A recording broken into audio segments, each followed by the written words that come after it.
All right, we're going to go ahead and get started. We might have a few people trickling in throughout. I want to thank everyone for coming. My name is Brittany Netherton. I am the Head of Knowledge and Learning Services here at the library. And before we begin, I just have a few thank yous. We want to thank the annual Friends of the Library campaign, which makes programs like this possible.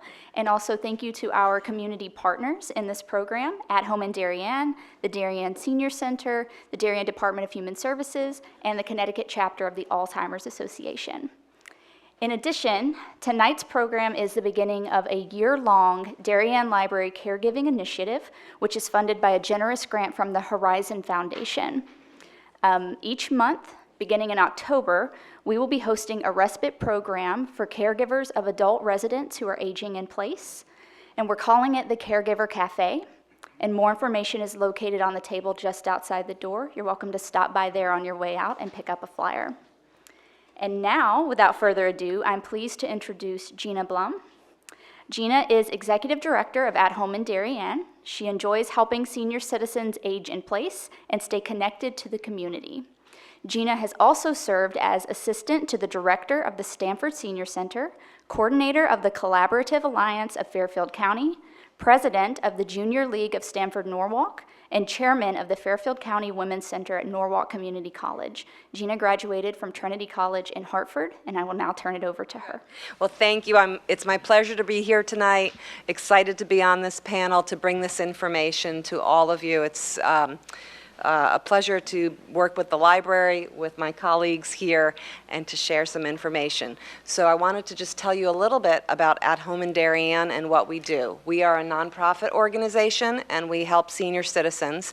We serve Darien residents, and we provide things that they need in order to age in place, which is to remain living as independently as possible in their own homes, because people tend to do better when they are surrounded by their memories, their loved ones, things that mean something to them, and their community. So it's important for us to have seniors stay connected to the community. We know that helps improve their health if they can get out and do things.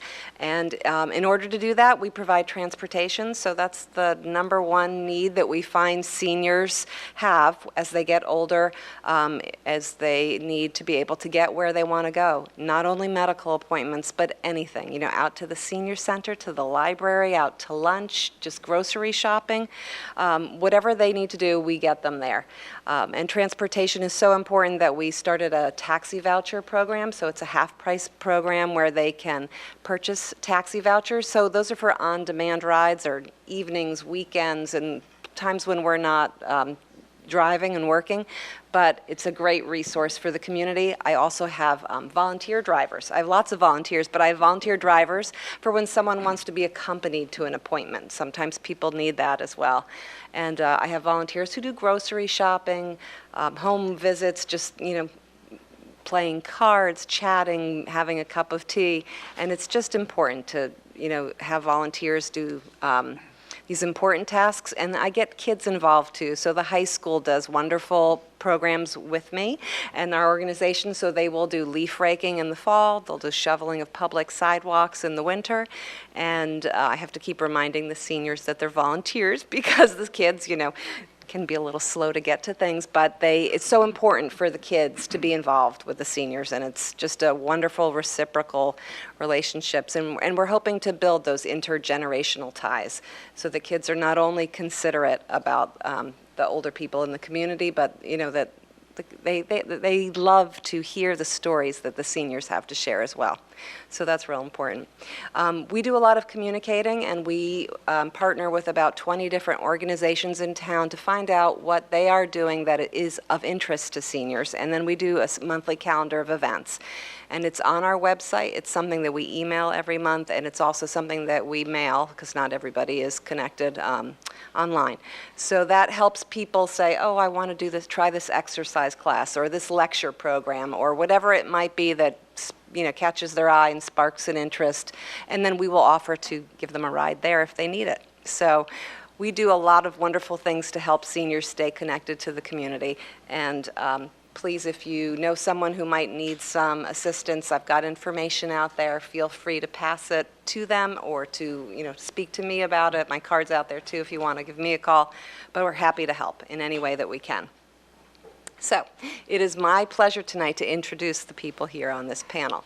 And I'll be moderating the conversation. And when you came in, I believe you received index cards. So if you have a question that comes to mind, jot it down on your card, make it so that I can read it, and I have to wear my glasses.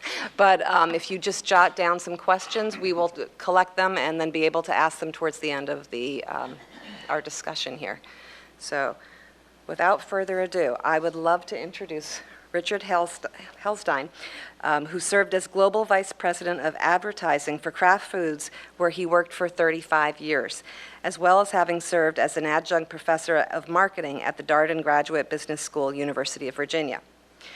Sue, his wife of 50 years, was first diagnosed with Alzheimer's disease 6 years ago.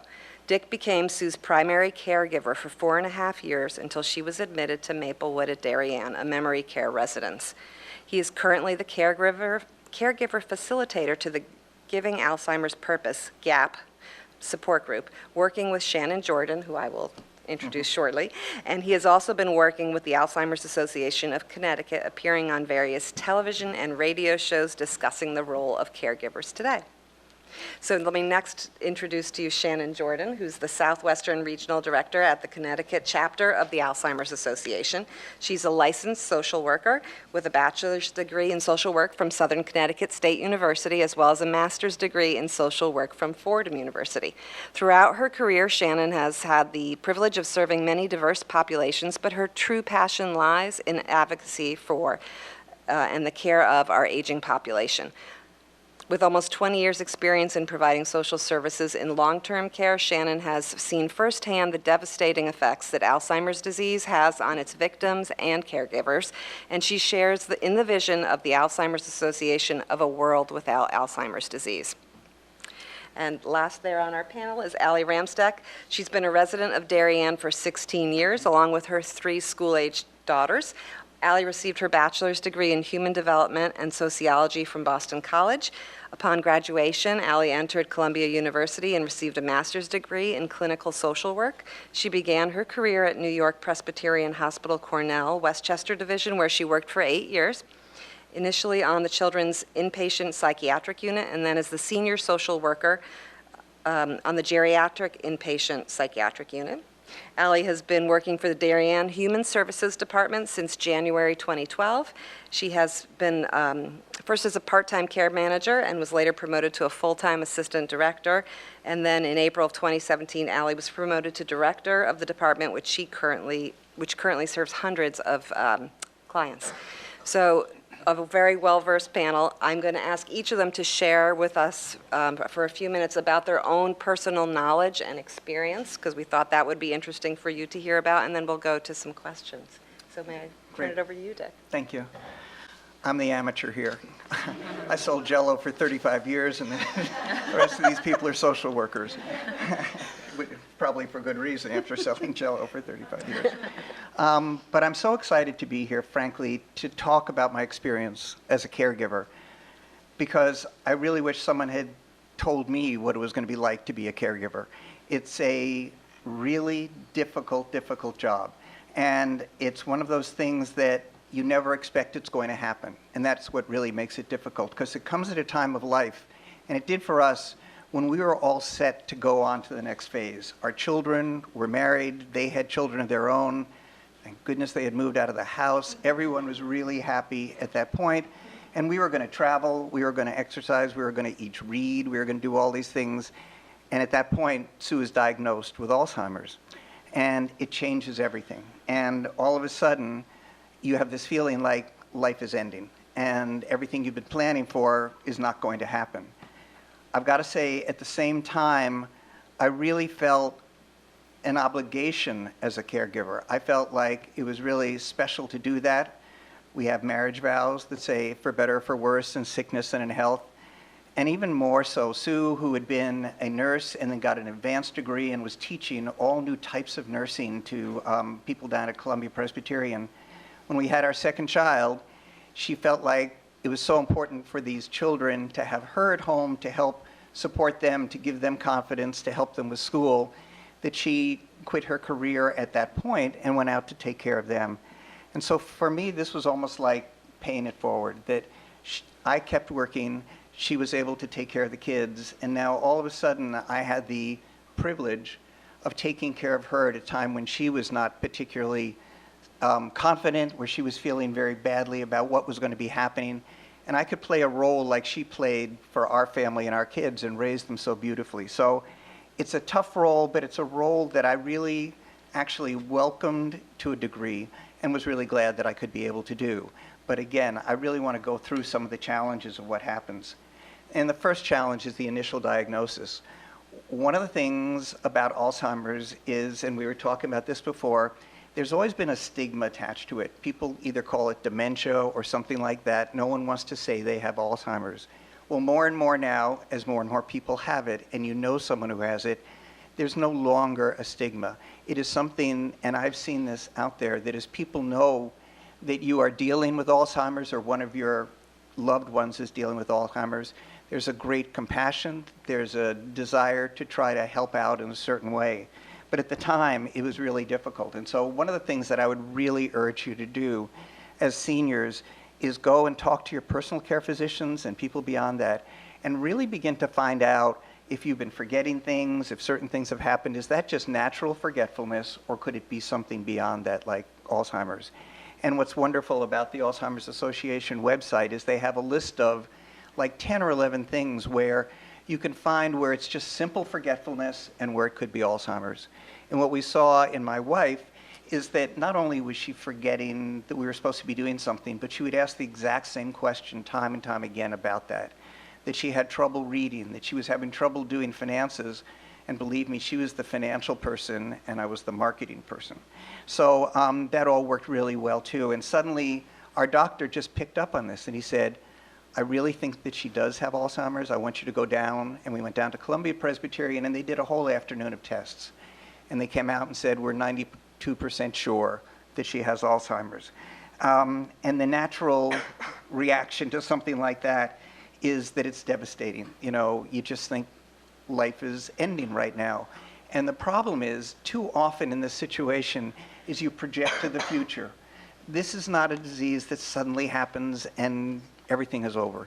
You have a good amount of time. You have 7 to 10 years with your loved one to be working with them before it gets really serious. So one of the things I can just ask you to think about is don't suddenly project to the future.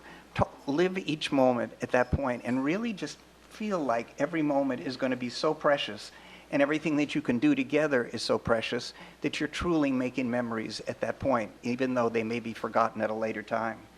And so that's really the importance of a plan. And the Alzheimer's Association is a great group who can help you. When you first get that diagnosis and you're feeling like you don't know what to do, it's a great group to call. They have people there who know exactly what to tell you and what you're going through. They also are very helpful in recommending things like elder care attorneys. And what you really want to do at this stage is, while both of you are able to really talk together and reason together, is to work out what your plan is for later life. And that seems like it's scary and it's wrong, but it's so important to do it at this stage. And so what we did is we sat together and did healthcare directives and said, this is what we want to have happen with Sue at that stage. And we brought the kids in too, because what you don't want to do is at the very end of life, suddenly have your children hearing about these kind of things at a highly emotional time. But if you can get your family to be working together, that is just such a supportive group, and it was great for us at the time. The other thing that you want to be doing is getting a power of attorney. Not only did I become the power of attorney, but in case anything's happened to me, we had our son-in-law, who was really like a son for us, become the power of attorney as well. He was a lawyer. And this way, we have 2 of us, and if something happens to me, we have another person who can be that way. And there are just so many things that you can do, deciding when to get beneficiaries changed, when to get things that are in joint custody changed. And elder care lawyers are really helpful. And again, there's a whole list of elder care lawyers throughout the counties here that they have at the Alzheimer's Association. And so we really found that that was helpful. And once we got over this initial reaction, we sat down and we really planned out what things were going to be so that we could relax then, not relax, but we could move on to the next phase. And that's what I was really talking about. One of the other things that we did, which was wonderful, and Shannon's group did this for us, is we joined a support group, and this was like 6 or 7 years ago, and it's called the GAP Group, Giving Alzheimer's Purpose, and they were couples where the loved one was diagnosed and there was a caregiver. And we've been together now for 7 years. And what's so wonderful about that is we've learned to trust one another, to love one another, and as this disease begins to move along and our loved ones become more progressed in their lack of being able to do things, as caregivers, we are able to meet together and really talk about our fears, the humor that can come out of that, but really what we're facing, and really share this. And now we get together on a social basis as well, and I'm going to talk about the importance of staying social. But we get together because we really feel comfortable and confident with one another, and especially our loved ones feel that way, that they can go in and go to someone's house and feel like they totally understand them, that they don't have to make big decisions, they don't have to make conversation, they don't have to be more social than they want to be. So there are wonderful groups that are being formed now where you can get support, and I really encourage you to start doing that early so you can build the kind of relationship that as this disease progresses, you have just a wonderful sense of trust and love and can work together in that way. Now, this point I made earlier about live for each moment, that was something once we got past that first month or two that we said we were really going to do.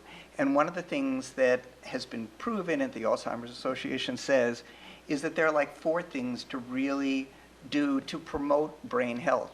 It's not going to reverse the course of this disease, but it's going to help make it almost extend to a greater extent. First one is exercise. What's good for the heart is good for the brain. And so the brain is the greatest user of oxygen and blood in that way, so that we started doing regular walks every day. And it was a great thing to be together and to talk about it at that time. We swam together. Sue took up tap dancing, which I wasn't going to join her with. But at the time, this was something she had done in 7th and 8th grade, and she loved it. So if your loved one can find an exercise that would really be fun to do, the person who was from the Darien Arts Council just loved her, and there were 3 or 4 people in that who would just do those kind of things. So, and then she took up gardening. Anything you can do that makes your loved one feel not only exercise, but really valuable, and that they're doing something positive is really wonderful that way. The second area is diet after exercise, and people really talk about the importance of the Mediterranean diet. I was not going to just eat fruit and nuts for the rest of my life, but there's so many good things there with leafy greens, and the more you just feed your body in a proper way, and it's so easy, especially as a caregiver, to neglect the nutrition that you need to have because you're covering so many other things during the course of the day that eating seems like the least important thing for you. But the more that you stay strong and you stay well and that you can have your partner feel that way, the better a life you're going to have over that period of time. The third area was mental stimulation. And so we started doing crosswords, and not the New York Times crosswords, more the people crosswords. And those were far easier for us to do at the time, and jigsaw puzzles. But Sue really wanted to get into things, so when she was in high school and college, she took German. So she went back and took German, which is an incredible, I can't even figure that. But she had this wonderful teacher who understood what she was going through and made things very simple for her, but she felt like she was moving something very positive in that way. She also picked up the violin, which she had done up until she was in 7th grade. Had another wonderful teacher who had her play that way. So these were wonderful lessons that she would go to and would really make her feel like she wasn't just sitting around at home, that she was stimulating her mind, she was stimulating her body and things like that. And what I did too was to consider, I was going to stop my consulting, but it became more and more important that I stayed busy and I felt like I was something more than just a caregiver. And so I did my consulting, I did a lot of work with the Alzheimer's group as well. And so it felt like I was switching from one area to another, but feeling like I was doing something very useful myself. And again, as a caregiver, it's just so important that you feel you're doing something useful, which is not only taking care of your loved one, but doing something that stimulates you yourself, and that you are something more than just a caregiver during this period of time, which works great that way. And the toughest fourth one is socialization, because as part of Alzheimer's, the person who has been diagnosed with it becomes less and less social because they're less and less at ease in social situations. People talk too fast, they have trouble making decisions, they just don't feel comfortable. They feel much better just staying at home rather than having to be out there in that situation. And so the more situations you can do or you can find, and we'll be talking about this, friends who know you, who know your loved one, and that you can just go out and have a really quiet, not a highly stimulating place, time together, it's great. So the more you can get your loved one out in social situations, the better it's going to be, rather than just staying at home by themselves, because this really does stimulate them as well. And it's so important for you as well, that you don't feel like you're just on the couch. So really quickly, my role over time. As Sue progressed, I would say in years 3 through 5, more and more you find that as the caregiver, you are more and more responsible for things. So I would wake up at 6 and try to plan out the day to keep her stimulated at the time. And that would include laying out her clothes the night before, giving her a bath, and let me tell you, as a male, and getting her dressed, if you've ever tried to put those kind of earrings into a woman without stabbing her through the ear, I got really good, but not in the beginning. So that was one of the stimulating things that we did together. But it really was helpful, and you'll end up doing more and more of those kind of things. But I really found that more and more I was in charge of making decisions for her. And things kept happening, like when we take a walk, she'd be afraid of a different route, she'd be afraid of a rock formation. There are things that begin to happen that make these first 3 or 4 years, which go so well, much more difficult at the end. And so what finally happened was in year 5, she was extremely dependent. And at Christmas, and this was a real gift, all of our kids were home, and she suddenly started saying she wasn't at home. And they saw this, and it was really helpful because we all knew that for her safety and for her own goodness, it was time for her to go to a memory care situation. And so we found a wonderful one, and another gift was we had been taking a walk through town. We went to Starbucks, and we walked up and past Maplewood, and she said, I want to go in and see this. This was like before she'd gotten to this extent. And she said, this place is beautiful. This is where I want to be. I said, oh, thank you. And so, and they were, the people there who were aides were every bit as beautiful as the place was, so that worked out great. So in Christmas a year and a half ago, we had to take her there, but the whole family had seen it, and so everyone's together on it. It wasn't a feeling like, no, we should have 24-hour aides at home and we're taking her out of home. So again, to end, I just think the potential of this program is just so important, because the real risk is that as a caregiver, and I see this in every case, you become a caregiver for too long. You sort of, it's almost like, here's a bad example. How do you boil a frog? And you put them in water and you just keep getting the heat higher and higher and higher until it's finally boiling. And that's the way it was in our situation. I really wanted to help her. My kids could see that I was getting overwhelmed and it was getting hotter and hotter. So really be looking at aids, think about how you're going to be doing it, and we'll be talking about some of the options that are available to you as a caregiver.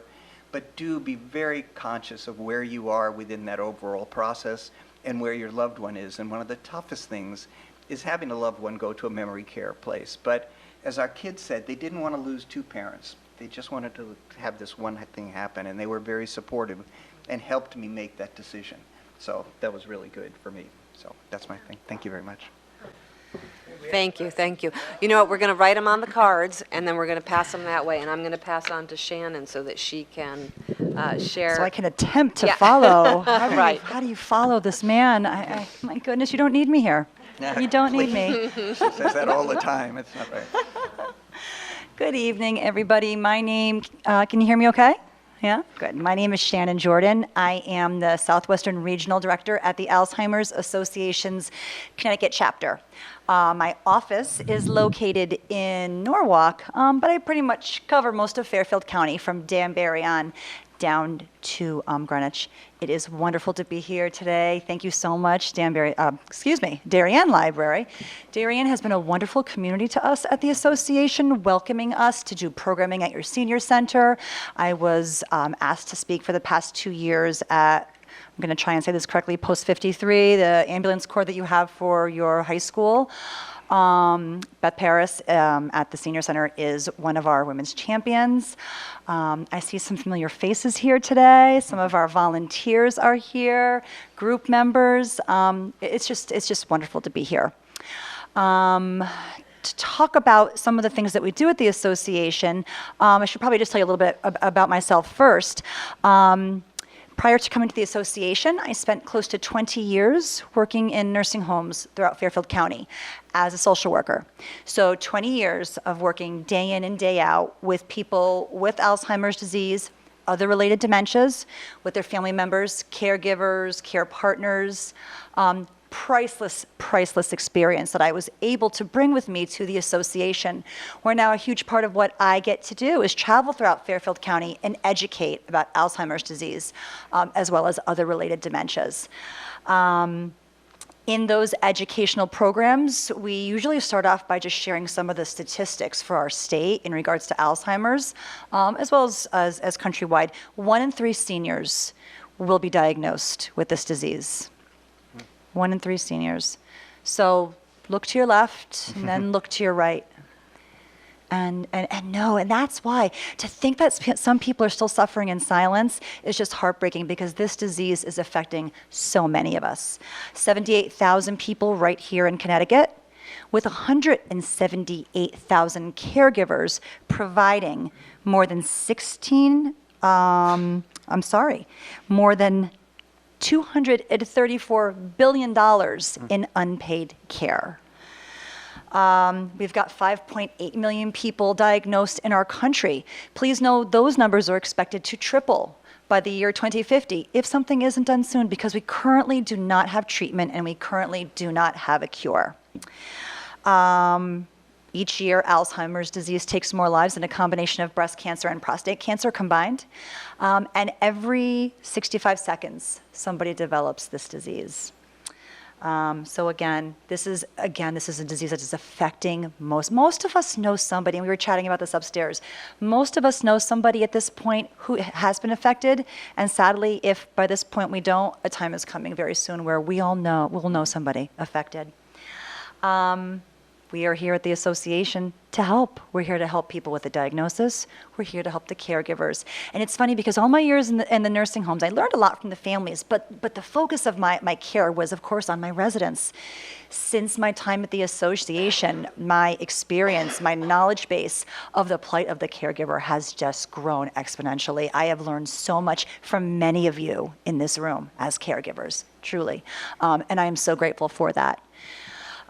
We do offer an awful lot of services. I actually do have my business cards here this evening for anybody who maybe isn't comfortable in asking questions, and I know you can anonymously write them down, but for anybody who would like to come and chat with me one-on-one, please take one of my business cards. My cell phone number is on that card.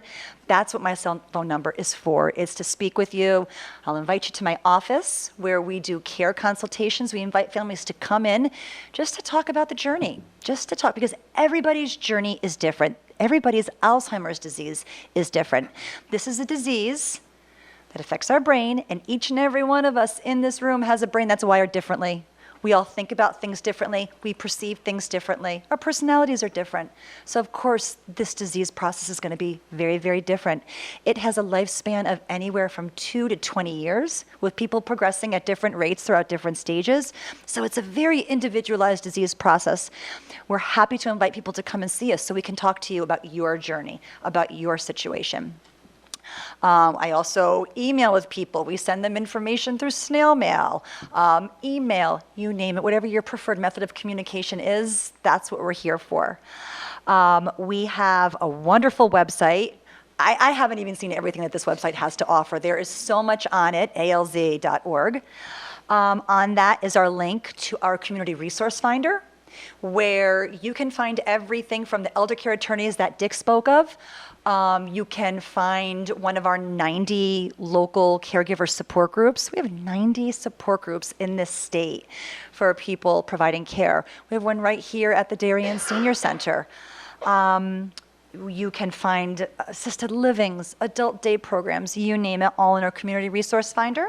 You can find a schedule of our educational programming that we do statewide. We're all over the state providing programming. We have our helpline, our 1-800 number. There is a voice, there is somebody on the other end of that phone 24/7 waiting to answer your questions, hear your concerns, provide support, let you know when a program is happening, you name it. Again, that's 24/7. That's for, and I've used this example many times, that's for a social worker looking for resources in the community, or a home health aide who is taking care of somebody who's decided in the middle of the night, I don't live here, this isn't my house, I'm leaving. What do you do? Or that's a number that a daughter can call whose mom just forgot her name for the first time and she just needs support and a shoulder to cry on. We're here 24/7 to provide that. That website also has our link to Trial Match. That is everything you want to know about research, and research is booming right now. There is so much happening. Our government is finally listening because it has been suggested that if we don't do something by way of cure or at least treatment, we could single-handedly cripple the healthcare system, just with what it's going to cost to care for people as this disease progresses. People eventually need long-term care. So the world of research is booming. There is so much happening. One person can't even possibly begin to know about it all. So we have this wonderful link called Trial Match where you can go and see what's happening closest to you. You can find out how to be a part of trials and clinical studies. We're not just looking for people with a diagnosis. We're looking for caregivers because there's research being done on caregiver stress and burnout. They're looking for people with healthy brains to do baseline work. So there's a lot of options out there. It's also been suggested that our very first survivor of Alzheimer's is going to be found in one of these research programs. So Trial Match is wonderful, wonderful also. We have AIM, which is our advocacy group at the association. My friend Robin Russillo here and our advocates are doing a lot of work in the community for us. And you know, we have a role for everyone, whether it's to firsthand receive resources from us or to be a part of our team as a volunteer. We're happy to have everybody. We have a respite fund at the association, specifically for people who have a diagnosis. It's a $500 respite fund that all you need is a diagnosis, and you are eligible to use that for maybe some adult day programming, or maybe you just need a trip as a caregiver to get away for a moment, and you can use that to provide some home care.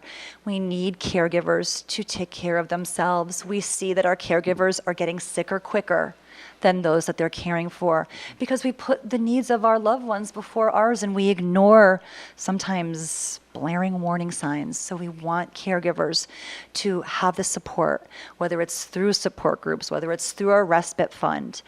There really is plenty of services out there.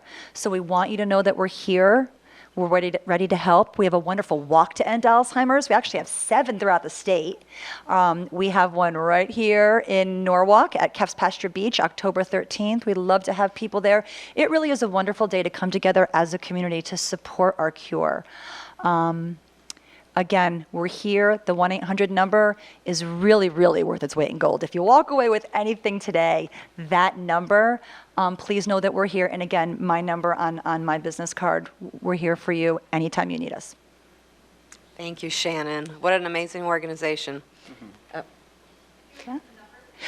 So our 1-800 number is 800-272-3900. Thank you. And now we'll move on to Allie Ramsteck. I have to go last. Well, you know, they've Both of you, covered oh so my much. gosh. What can I say now? I'm the director of Darien Human Services. I'm a licensed clinical social worker. Our office is right in Town Hall. We will help any Darien resident with any need that you possibly have. Excuse me, I have a cold. There's myself and another full-time social worker, and we work with and like I said, any Darien residents. I have a soft spot for seniors. I worked, as we said before, or Gina said before, inpatient geriatric psych for about 7 years, and saw some of the most devastating effects of people with Alzheimer's or other kinds of dementia. Regular geriatric psychiatric is usually also, but just some of the most horrific. It's just a horrific illness and has such a tremendous impact on the family. And that's what we're here for. We're here for you, whether you're the spouse or you're a child caregiver. We see a lot of children having their parents move in with them in town here to take care of their elderly parents who are, whether it's dementia or even other medical problems. It doesn't necessarily have to be dementia. But we are here for you as a resource. Your taxpayers pay for our services. We are here Monday through Friday, 8:30 to 4:30, and we will do whatever we can to help you.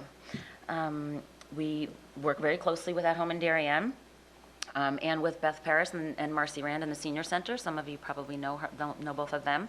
We like to think that we're the safety net for the seniors in town. We all work very closely together, and we keep our eyes and ears out if there's people we're worried about. If Gina goes and picks some people up and she's concerned about them or something's not right or the drivers are concerned, they'll reach out to us. We do home visits. We'll meet with people wherever they want to meet. So we are here for you as a resource and want to be as supportive as possible.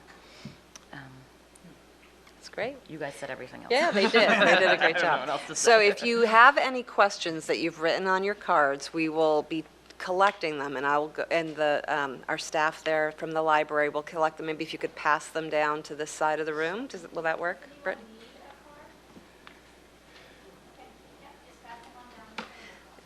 So, yeah. So we have some questions. We'll start with. If you want to pass them over this way, that'll be great. But we'll start with one. I'm going to direct. Maybe I'll ask you first, Allie. Oh, thank you. So, in what ways are you noticing that caregivers are not taking enough care of themselves, and what suggestions would you offer to them? Like I kind of said, our role, I think, is helping the caregivers is our primary role in our office. I think people want to do everything they can possibly to take care of their loved one in their home, and they neglect themselves. And I think you both mentioned that. And that's where we really have to help people focus on taking care of themselves. Similar to like when you're on the airplane and they say, if you put your oxygen mask on yourself first before you put it on your child. Mm-hmm. It's the same idea. Different roles, obviously, but the same idea. If you're trying to care for someone and you're the sole provider, if you don't take care of yourself, not to scare you, but something can happen to you, and then what happens to your loved one? So we really try to help people focus on accepting help, asking for help, asking whether it's your neighbor, your obviously your children, your spouse, whoever it might be. If they're offering to let you go, even just take a walk or go get your hair done, go to the gym, whatever it is you want to do, go to the grocery store by yourself, anything, just you have to take advantage of that, because if you don't, you're not going to be there for your loved one. And I think that's something that we really try to push when we meet with people, is making sure that you take care of yourself, and also watching out for signs of depression, because that's just a natural effect when you're, especially if you're isolating and like Dick was saying, you're the person who's suffering, they want to stay home where it's safe and they're protected. And if you're the sole provider for them, chances are you're with them as well. So you have to reach out and accept help, and I think that's the hardest thing for people to do. And once you do and realize how much support there is in our community and other communities, I think you can help keep your loved one home longer if you're able to accept that help. Thank you. That's good advice there. Shannon, let me ask a question of you. What advice would you give to somebody who recently found out that they will be a caregiver to a spouse or a loved one in the near future? Oh, first and foremost, that's a call to the helpline. Really just to start just gathering your basic information.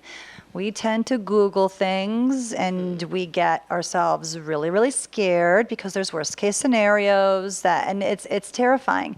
If I had my way, that would be the first phone call that everybody makes, is to call our helpline, just to kind of find out, where do I start? Where do I start?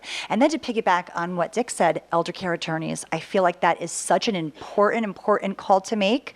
They are the best ones to go to help you get everything in place almost a way to be a little reactive, be proactive versus reactive. You want to do things where, as Dick mentioned, you can do that with your partner so they can tell you, here's who I want to care for me, here's who I want to make decisions for me when the time comes that I can no longer make those decisions for myself. Get your advance directives taken care of and have all of that. Talk about your assets. You've all worked a long time, and to be able to take care of those assets and to take care of yourselves as this disease progresses. I think that's also a very, very important step. So really a combo between calling helpline to say, okay, can you hook me up with my local office at the Alzheimer's Association, and a call to an elder care attorney, just to have all your ducks in a row. Thank you. Sure. And Dick, a question for you. If you know a caregiver who supports a loved one aging in place, how can you best support them and give them the help and respite that they need? And is there anything in your experience that is not helpful? Let me start with the first part.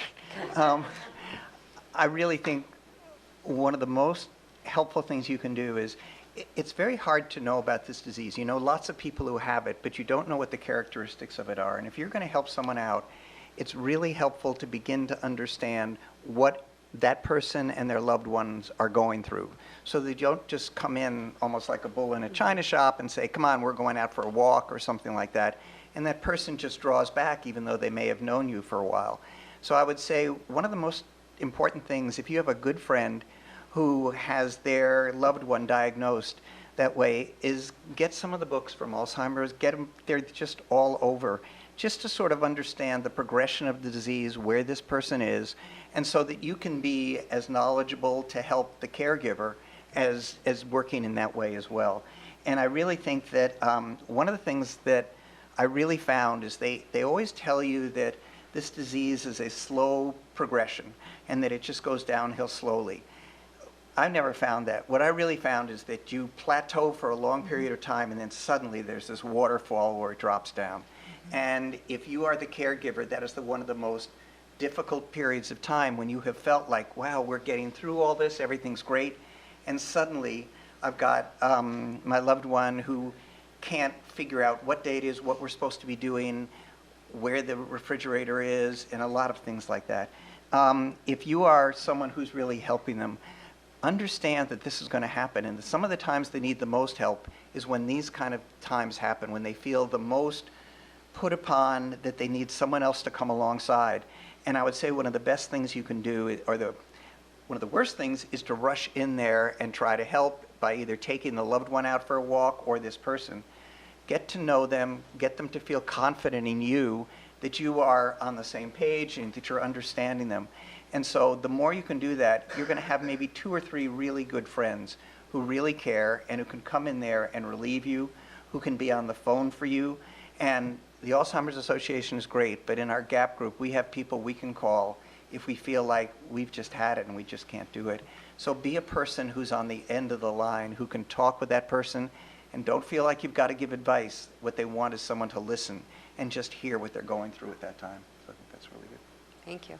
Thank you. Did you have some index cards that you wanted to take from the crowd? Are you putting them together? So we'll get to your questions too. Did everybody get to pass them in? You still have one? We'll come get it.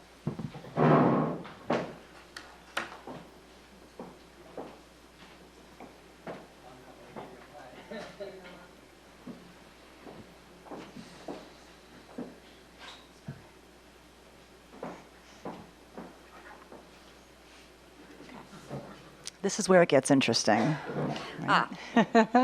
Yes. So, mother wanted to stay in her home, now running out of money. What to do? I can take So, that. Allie, thank you. I actually did bring a few brochures. The Southwestern Connecticut Agency on Aging is the local, covers this area for, it's the Agency on Aging. And they have a program called the Home Care for the Elders program, which is a cost share program. So based on your income and assets, and then your level of care, the state of Connecticut can help pay for your care to keep you in your home as long as possible. What the exact numbers are, the brochure is out there, but there are programs, and their goal it's cheaper for the state to keep people in their homes than to put them in nursing homes. And most people don't want to go to a nursing home, right? So everyone's on the same page there. So it is a program that you can apply to, and the information is right out there on the brochure, or you can call me or email. Our brochure is out there as well. But that is a program in the state of Connecticut that can help people when your assets start to I think it's about, once you get to about 30,000, does that sound right?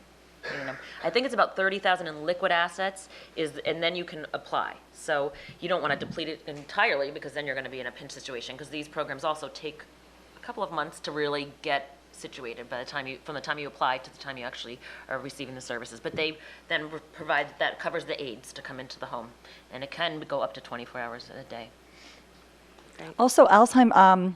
SWACA has a specific program for people diagnosed with Alzheimer's, where those income guidelines are not in effect. So, and people are under the assumption, well, I own a home in Fairfield County, I don't qualify. Not the case. To qualify for this program that provides similar care to the program that was just mentioned, you just need to have a diagnosis of Alzheimer's disease. So again, don't think that you don't qualify for programs like this because you're over asset. The Southwestern Agency on Aging, they are out of Bridgeport. They cover this area. We actually have some of their brochures here. They can talk to you about some of their programs, especially the ones geared towards Alzheimer's, where again, you don't have to meet those financial criteria that many of the other programs do have. And in terms of assets, like your house, you could have a $2 million house on the water in Darien. That's not a liquid asset. So your cars are not a liquid asset. So it's just what's in your bank accounts, your IRAs, those kind of things, savings, CDs. So you can keep your house. So that's just something I think a lot of people panic about. Or the loved one who is, anyway, I could go on and on. Here's another good question. Is there caregiving training? Yeah. I can take that one. We have a I four. took it. Yeah, I see a few graduates in the room. We have a 4-part caregiver series that we do at the association. In fact, we've done it at the Darien Senior Center. I believe it was about 2 years ago. Beth had me down to do that program. That's a 4-part caregiver series where each week is a different topic. So the first week we have a doctor present on the basics of the disease, because, again, just because you've got a bunch of people in a room who want to learn, you can't assume that everybody in that room understands what is Alzheimer's disease, what's the difference between Alzheimer's disease and dementia, all of these, what is the difference between normal age-related forgetfulness and what are the warning signs. So to have a doctor break down the basics is wonderful. Week 2, we do effective communication strategies, where we have a social worker come and talk about the different ways to communicate with your loved one throughout all 3 stages of the disease process. Week 3 is community resources, and we actually have Katie Regan from SWACA come and talk about the programs that we just mentioned. And then we wrap up with week 4 with legal matters and financial matters presented by elder care attorneys, local from the area, who talk about everything you want to know in regards to the financial end of things. And that's usually the best attended, because everybody really has such different situations and wonderful questions. But we do those throughout the state, and you can always find out when the next one is closest to you on our website.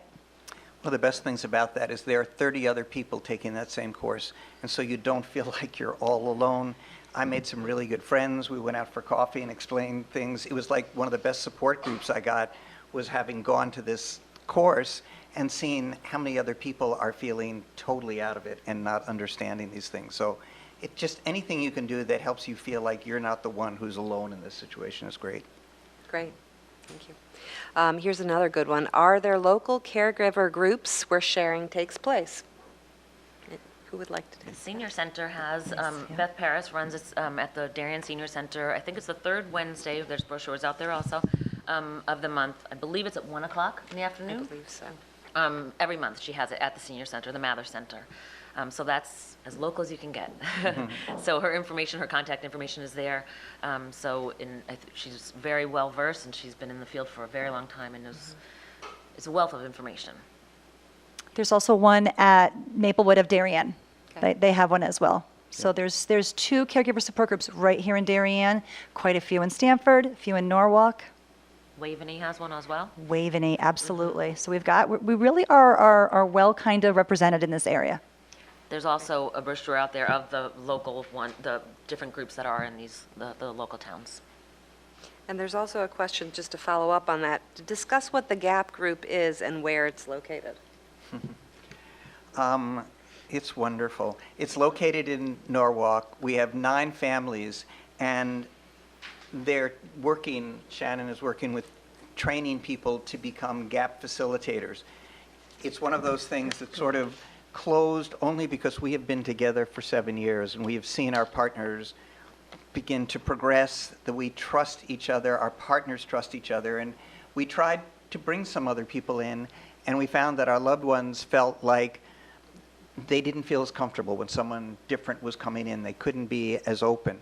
So what we do now as the GAP group is we get together once a month as caregivers, because everybody is at a much more serious level than they were when we started 7 years ago. And we really share a lot in that way. And then we also get together once a month at one of the people's houses and with our partners. And that's a wonderful thing. It's so much better than a restaurant, which is loud, where you have to make decisions on food, where you don't know the people around you, and you always have a waiter who's trying to get you out of there.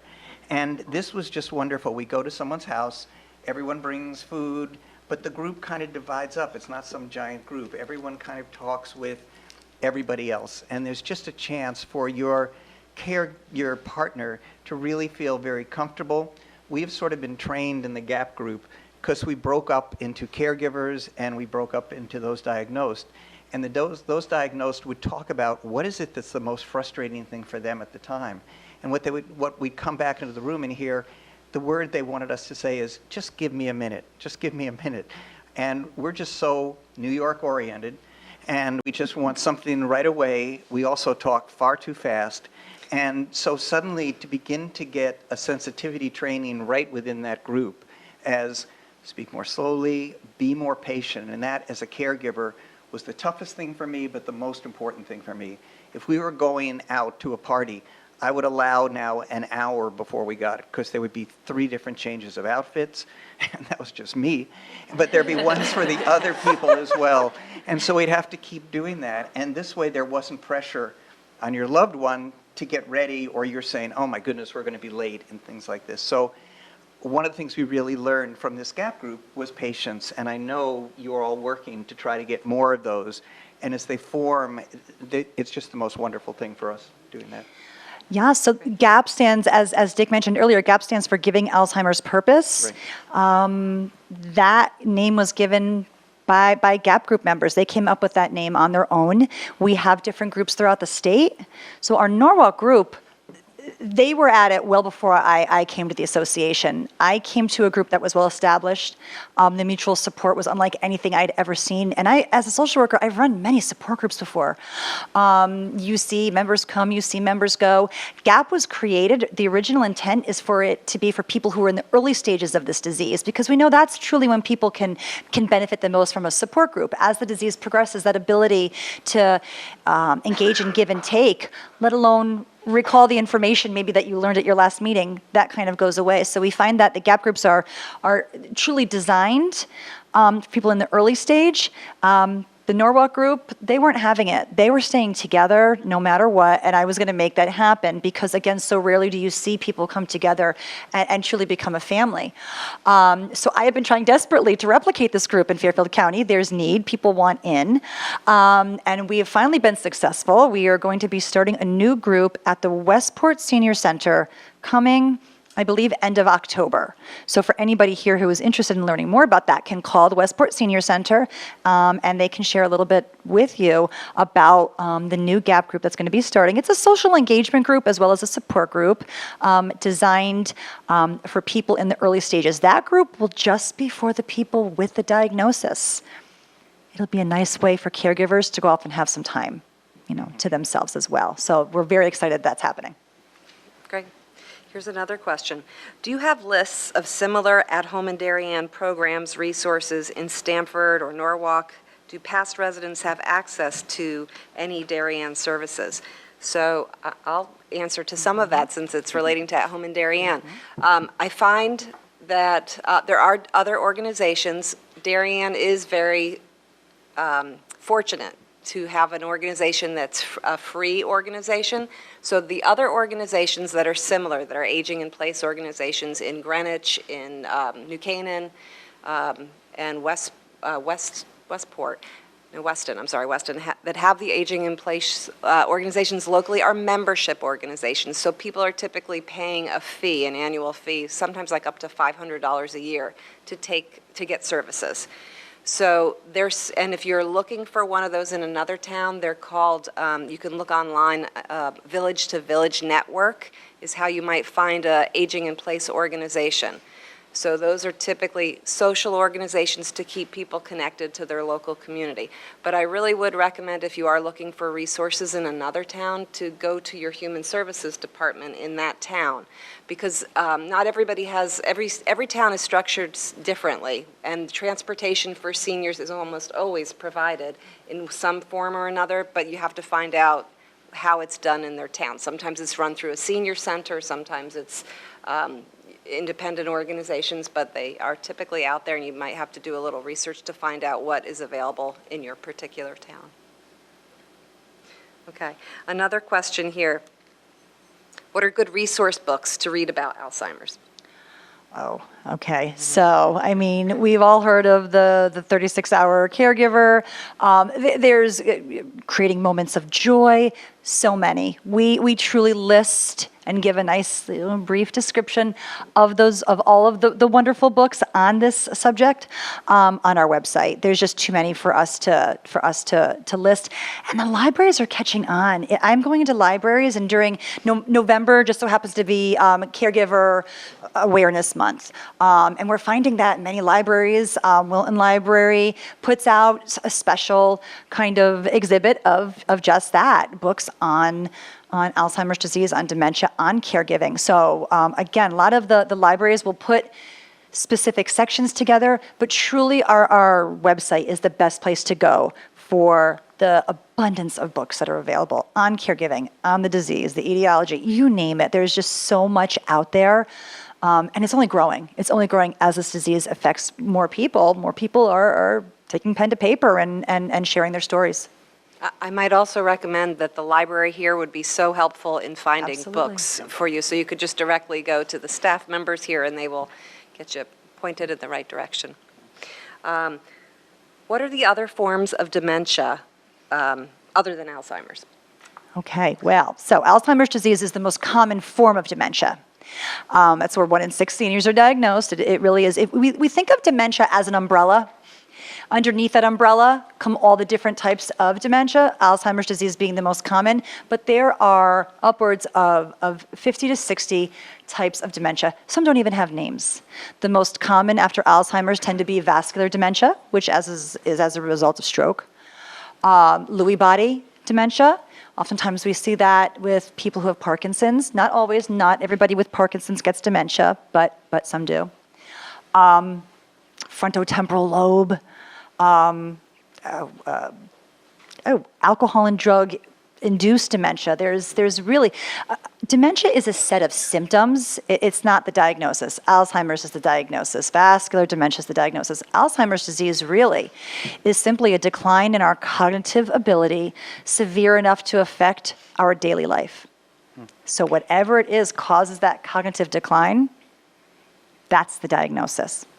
And it's hard to always know what it is, but it's really helpful if you can get a more specific diagnosis, because a lot of the drugs which can be given to you, some are going to cause certain kinds of reactions if you have Lewy body or if you have something else. So that it's really important that you're not just saying this person needs Alzheimer's and needs some kind of psychological drug, and that whoever it is who's giving to you really will know what that drug does and what are the effects of that drug on whatever you're doing.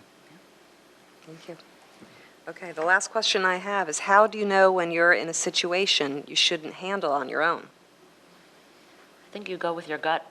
And if you have that feeling that that something's not right, or your anxiety levels are escalating, and you just know something's not right, I think that's the best way to really know when it's time to ask for help. And if you're in a situation, I know in town, it's people with dementia. My grandmother was a happy, demented lady, very sweet. So happy and jolly, thank God, because I've seen the opposite end of it. if you're in a situation where you have a loved one who is getting agitated or irritable or unmanageable, or you're afraid they're going to wander off or put themselves in danger, then call the police. They're very well versed and very compassionate, very sensitive, and they're there to help you. And the bottom line is to keep everyone safe, right? That's what we want, to keep everyone safe in their home. And sometimes there are points where you have to acknowledge that it's not safe, and that's okay. And doesn't mean that there's no turning back, but you have to ask for help. Speaking of the police, they also have a program, what's it called? Project Return. I think it's called Project Return.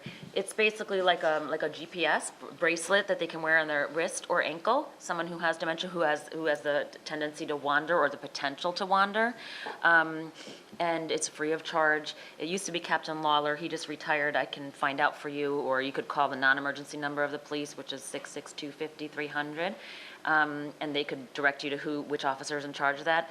But it's a great service that they have, and they'll come and they'll change the batteries, and it's very discreet, but it's just something, not everyone wanders, but it's something that is obviously a very dangerous, potentially dangerous situation, and that's a great service that they have here. Speaking of that, one other thing, this is my plug, that whenever I meet with somebody, if it's a couple, so not if you're caring for your elderly parent, but if there's an elderly couple and you're caring for your loved one who has dementia or other medical problems, doesn't have to be dementia, it could just be multiple medical problems, so aside from, and no dementia, I think it's really important for you to have one of those life alert bracelets. And I know, I just tried this with my father, who's only 72. I'm like, you live by yourself. You never know, you could fall. He's like, I'm never going to do it. Back off, But they're very discreet. God forbid you fall. It could happen to a young person. It could happen to anybody. And your loved one doesn't know how to call 911, or doesn't remember, or doesn't have the capacity, or physically can't get to the phone. I think it's just another measure of keeping you safe. Not to scare you, but just something to think about.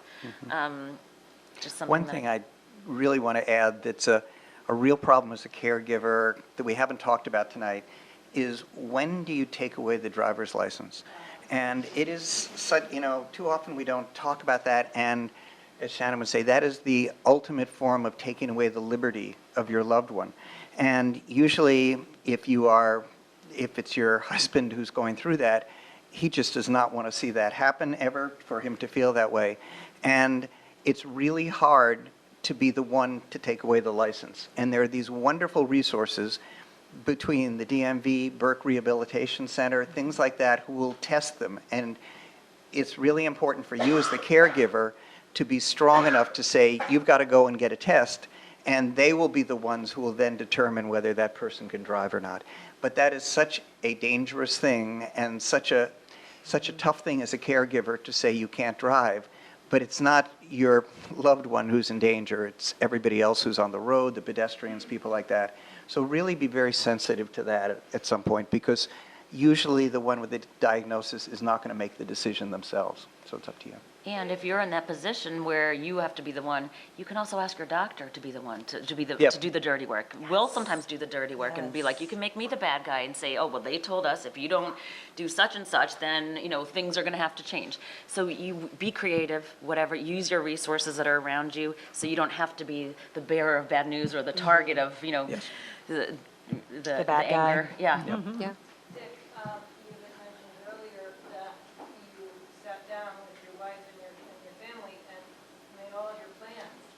That's not a bad time to take up, when do we stop driving? And do a document, have people sign a document.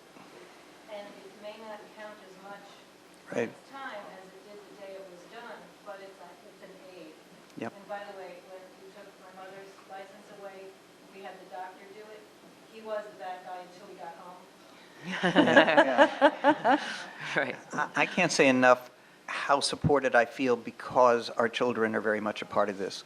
And very often, and it's not their fault, the children don't want to see their loved one beginning to go downhill. They want to remember their mother as their mother.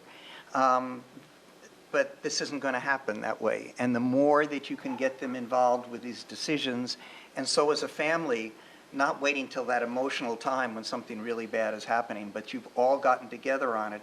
And it's a support, too, for the loved one, to feel like everyone is together, they're agreeing you shouldn't drive, and so there's no bad guy in that kind of situation. Thank you. So this evening is a kickoff to the caregiver support group, the Caregiver Café that the library is going to be doing on a monthly basis.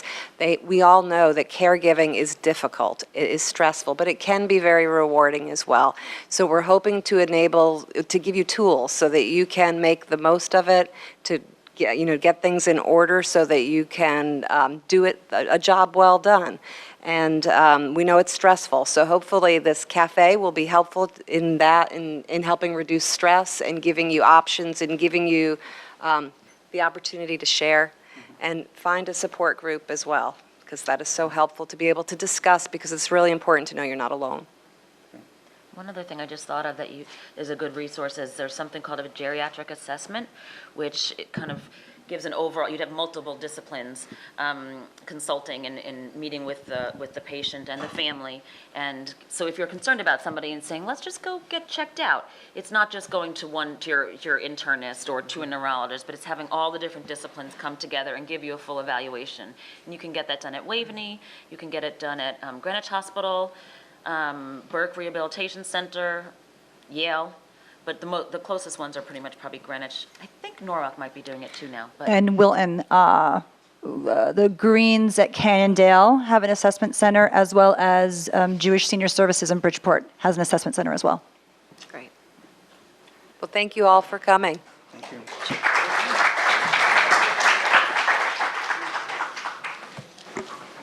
Thank you, everyone. I just wanted to do a plug. We do have the dates for the Caregiver Café on a small flyer outside if you'd like to grab one.